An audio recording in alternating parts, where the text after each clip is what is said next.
வணக்கம் நண்பர்களே, நான் உங்க கிச்சா பேசுறேன். நீயோ கலியுக நந்தி. கர்நாடக இசை மேதை பாலக்காடு மணி ஐயர் வாழ்வில் சுமார் 50 ஆண்டுகளுக்கு முன் நிகழ்ந்த ஒரு சுவாரஸ்யமான சம்பவம் இது. அந்த சம்பவம் பற்றினது தான் இந்த பதிவு. அந்த சம்பவம் பற்றி மேலும் நம்ம தெரிஞ்சுக்கிறதுக்கு முன்னால் நம்ம சேனலை இது வரைக்கும் சப்ஸ்கிரைப் பண்ணாதவங்க கண்டிப்பாக பெல் ஐக்கான் கிளிக் பண்ணுங்க, சப்ஸ்கிரைப் பண்ணுங்க. பாலக்காட்டில் தனது வீட்டில் அமர்ந்து மிருதங்கங்களை வாசித்து பார்த்தார் மணி ஐயர். அவற்றில் சிலவற்றுக்கு தோல் மாற்ற வேண்டியிருந்தது. அதனால் கடை வீதிக்கு சென்றார். கடைக்காரர் அவரிடம், தற்சமயம் தோல் ஸ்டாக்கில் இல்லை, அடிமாடுகள் வந்துள்ளன, தோலை உரித்து பதப்படுத்தி 1 வாரத்தில் தருகிறேன் என்றார். மிருதங்க இசைக்கு தோல் தேவைதான். இருந்தாலும் இந்த முறை மணி ஐயரின் மனம் ஏனோ வேதனைப்பட்டது. ஒரு ஜீவனை இம்சைப்படுத்தி இந்த தொழிலை தொடர்வதுதான் வேண்டுமோ? அப்படி ஒரு சஞ்சலமான மனதுடன் வீட்டிற்கு திரும்பினார் மணி ஐயர். அன்று இரவு அவருக்கு சாப்பிட பிடிக்கவில்லை. உண்ணாமலேயே படுத்து விட்டார். 3 மாத காலத்திற்கு கச்சேரிகளை அவர் ஒப்புக்கொண்டிருந்தார். எனவே அவற்றை மட்டும் முடித்து கொடுத்துவிட்டு மேற்கொண்டு புது கச்சேரிகளை ஒப்புக்கொள்ளாமல் தவிர்ப்பது என்று தீர்மானித்தார். ஓரிரு நாட்களுக்கு பின் கச்சேரி ஒன்றுக்காக சென்னை வந்த மணி ஐயர் மகாபெரியவாளை தரிசிக்க காஞ்சி ஸ்ரீமடத்திற்கு சென்றார். அப்போது மகாபெரியவா அங்கு இல்லை. காஞ்சியிலிருந்து 50 கிலோமீட்டர் தொலைவில் ஒரு கிராமத்தில் முகாமிட்டிருப்பதாக சொன்னார்கள். மகாபெரியவாளை எப்படியும் பார்த்து விடுவது என்று தீர்மானித்த மணி ஐயர் அந்த கிராமத்தை அடைந்த போது மாலை மணி 5. சந்திப்பும் நிகழ்ந்தது.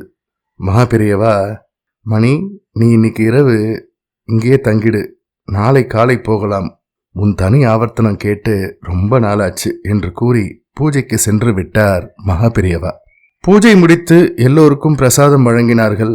இரவு 8 மணிக்கு மடத்து சிஷ்யர் ஒருவர் மணி ஐயரிடம் வந்து, மகாபெரியவா உங்களை வந்து பார்க்க சொன்னார் என்றார். மணி ஐயர் மகாபெரியவாளுடைய குடிசைக்கு சென்றார். ஒரே ஒரு ஹரிக்கேன் விளக்கு மட்டும் இருந்தது. ஒரு சிஷ்யர் அதை தூண்டிவிட்டார். மகாபெரியவா மணி ஐயரை பார்த்து, என்ன மணி, உடம்பு அசௌகரியமோ? ஏன் வாட்டமா இருக்க, கவலையா என்று அன்புடன் வினவினார். மணி ஐயர் கண்கள் கலங்க தன் வேதனையை விவரித்தார். அந்த பேச்சின் முடிவாக, இதுவரை நடந்தது போதும் மகாபெரியவா, இனி ஜீவ ஹிம்சை செய்து அதன் மூலம் கச்சேரி செய்ய போவதில்லை. அதனால் வரும் வருமானம் ஒரு சல்லி காசு கூட எனக்கு வேண்டாம் என்றார் குரலில் உறுதியாக. மௌனமாக கேட்டுக்கொண்டிருந்த மகாபெரியவா, மணி, நீ சிவன் கோயில்ல நந்திகேஸ்வரரை தரிசனம் செஞ்சிருக்கியோ என்று கேட்டார். மணி ஐயர் ஆமாம் என்று தலையசைத்தார். அவரது வேலை மத்தளம் வாசிப்பது, அதாவது மத்தளம் என்றால் மிருதங்கம். நீயோ கலியுக நந்தி. இனிமேல் நீ மிருதங்கம் வாசிக்காமல் இருந்தால்தான் மகா பாவம்.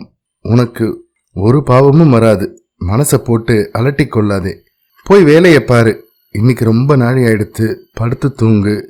நாளைக்கு பிரசாதம் வாங்கிட்டு கிளம்பு. உன்னுடைய தனி ஆவர்த்தனத்தை கேட்கணும். நாளைக்கு ஒரு 1/2 மணி நேரம் வாசிச்சுட்டு கிளம்பலாம் என்று கூறி அனுப்பினார் மகாபெரியவா.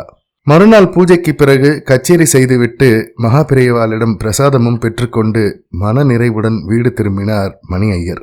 இந்த தகவலை கூறியவர் மணி ஐயரின் மருமகன் பதஞ்சலி. ஜெய ஜெய சங்கர ஹர ஹர சங்கர. இந்த பதிவு உங்களுக்கு பிடிச்சிருந்தா லைக் பண்ணுங்க, ஷேர் பண்ணுங்க, கமெண்ட் பண்ணுங்க. மறக்காம பெல் ஐக்கான் கிளிக் பண்ணுங்க, சப்ஸ்கிரைப் பண்ணுங்க. நன்றி நண்பர்களே.